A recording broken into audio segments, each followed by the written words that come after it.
What is your full name? William Robert Weiss. Where are you from, William? Suburbs of Detroit. How old were you in 2009?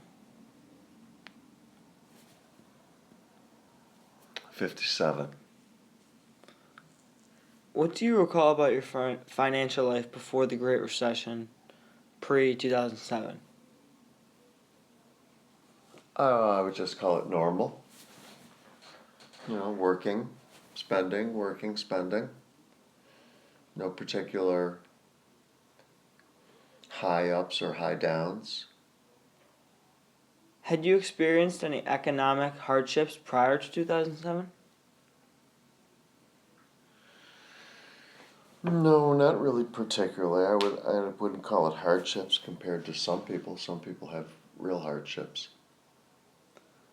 How did you discover that our nation was facing a severe economic situation? Um, Really, first from the news, because I wasn't really seeing a lot of evidence of it.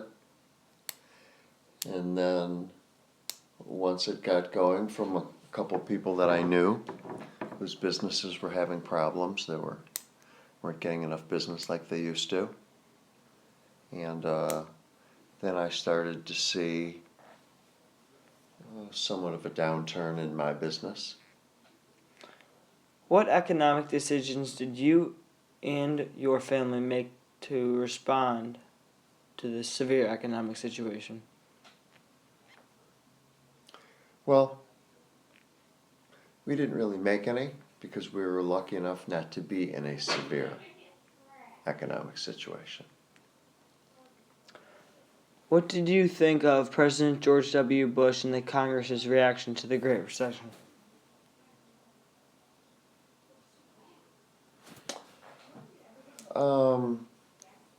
They seemed to be sort of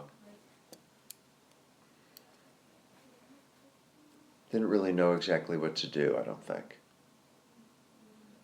And of course I don't think they really wanted to admit that it was happening. So.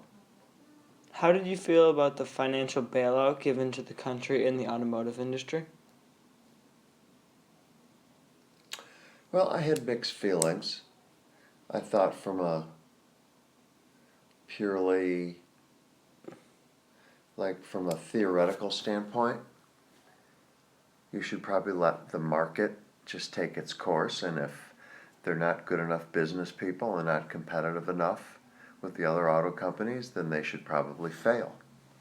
But on the other hand, is it really wise to follow just theory and let those companies go out of business and have hundreds of thousands of people lose their jobs and millions of people be severely affected, lose their homes, lose their cars, living out on the streets? I mean, who knows what could happen? What do you believe is our nation's greatest economic concern and why?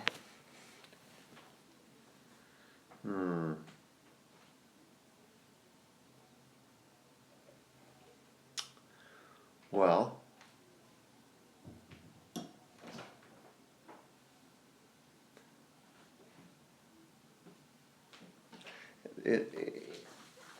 it's so hard to analyze.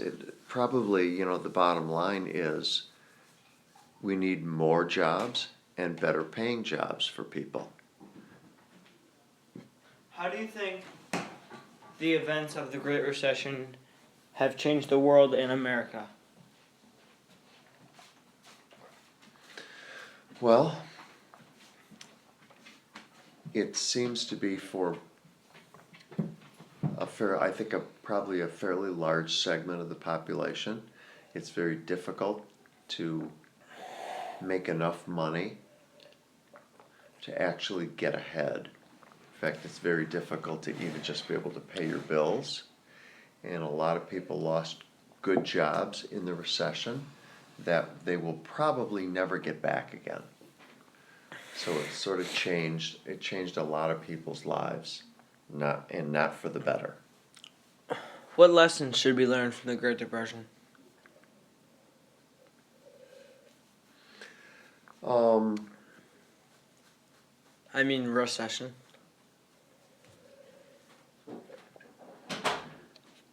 That things sometimes come too easily. And if they come too easily, that probably means that there's something wrong with it. So in other words, people got all these big loans for houses that they couldn't afford. That's what the housing bubble was all about. And they knew they shouldn't be getting those loans. And they knew they didn't qualify for them, but they took them anyway, and they took giant ones. And then the prices of all the houses got inflated, and people couldn't pay their bills, and some of our industries weren't competitive, and they were just going on. Oh, they were just going on sort of like the way they thought things should be. Like car companies, for instance, didn't really care, it seems, whether they made a good product or not, or whether they were competitive. And they fell behind, and then all of a sudden the industries were in trouble. So you got to stay on top of things. Can't Oh. get lazy. Okay, thank you.